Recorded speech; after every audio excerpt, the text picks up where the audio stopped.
ये है खबरों की खबर और आप देख रहे हैं खबरों की खबर टीवी।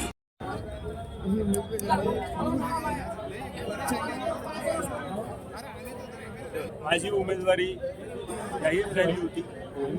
पक्षाच्या वरिष्ठ पातळीवर निर्णय होऊन माझ्याऐवजी दुसऱ्या उमेदवाराला उमेदवारी देण्यात आलेली आहे. पक्ष पातळीवर याबाबत आमची मागणी अजूनही लावून धरलेली आहे. मला अपेक्षा आहे की पक्ष माझ्या उमेदवारीबद्दल फेरविचार करील. मला मिळालेली उमेदवारी ही धर्मनिरपेक्ष पक्षाच्या वतीने मिळाली होती. औरंगाबाद शहरातील मागील 25 वर्षापासूनचा माझा सहवास सर्व जाती धर्मातील लोकांसाठी सहकार्याचा आणि सौहार्दाचा राहिलेला आहे. हा विचार करून मला उमेदवारी मिळाली होती.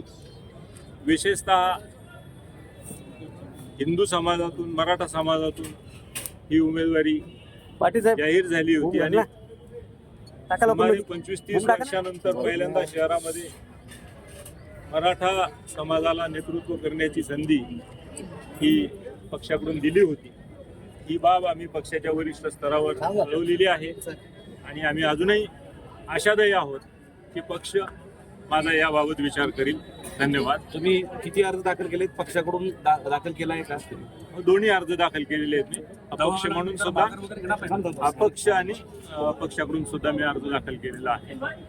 पक्षाचा सोबत चर्चा करून आम्ही योग्य तो निर्णय घेऊ. जर पक्षाने तोच जो सेकंड दिलेला उमेदवार आहे तो जर कायम राहिला तर तुमची उमेदवारी कायम राहणार आहे का? पक्षाशी चर्चा करून याबाबतचा सर्व निर्णय घेऊ. Yes, thank you. पक्षाशी विचार विनिमय करून पुढच्या कारवाईचा निर्णय होईल. कांग्रेस पार्टी की तरफ से औरंगाबाद पूर्व विधानसभा के लिए उम्मीदवारी की मांग की थी.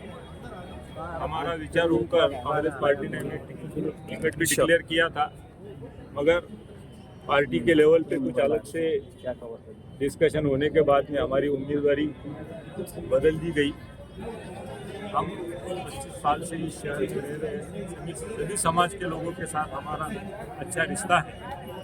एक सेकुलर पार्टी का मुझे टिकट मिला था. विशेषतः मराठा समाज, ओबीसी समाज, दलित समाज और मुस्लिम समाज का मुझे अच्छा पार्टी मगर पार्टी की तरफ से फिर भी हमने अभी भी उम्मीद छोड़ी नहीं है. हमारी पार्टी की लेवल बात चल रही है. पार्टी से बात करने के बाद हमने आज 2 एप्लीकेशन यहाँ पर दाखिल करे हैं. एक पार्टी की तरफ से और एक इंडिपेंडेंट पार्टी के साथ डिस्कशन करके हम इसका फैसला करेंगे.